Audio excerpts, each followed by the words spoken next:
Whether it was an issue of politics or fears of a logistical nightmare on the part of the police, nobody is really quite sure.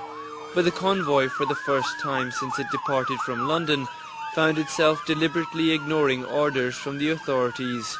Viva Palestina was due to hold rallies in the capital, Amman, but the police refused to allow it into the city. In return, dozens of convoy vehicles straddled the highway, forming a rolling roadblock and shutting down traffic, in what organisers described as a peaceful protest. We have actually blocked the whole freeway so nobody can move.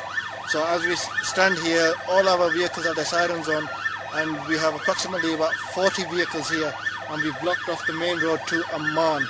After an hour of the convoy bringing traffic to a standstill with flashing lights and blaring sirens, the police decided to back down. The main bulk of the convoy has been blocking this main highway to Amman for the past hour. They've now been promised to be allowed into the capital city by the police, and so they've moved over to the side and traffic is freely flowing again. Convoy organisers were apologetic to Jordanian drivers over the traffic chaos, but many of the locals appeared supportive of the mission anyway. It's also believed that the order for a U-turn in police tactics came from high up in the chain of command. Confused orders went backwards and forwards and up and down until finally the order came down from, we're told, the very highest level to allow us into the centre of Amman so that we could hold tonight's reception and get to our beds at some decent hour.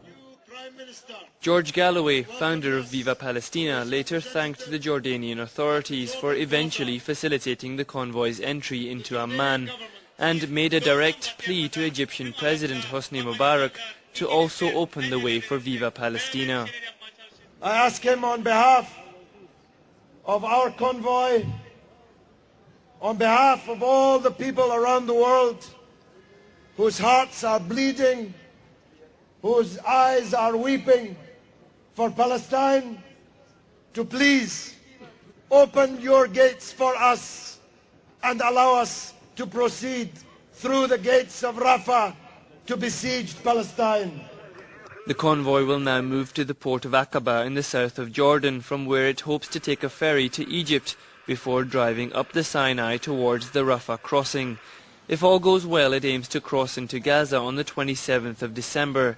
However, there are some fears that the ferry crossing may not go to plan if Egyptian authorities decide to refuse to allow the convoy ashore. Hassan Ghani, Press TV, with the Viva Palestina aid convoy in Jordan.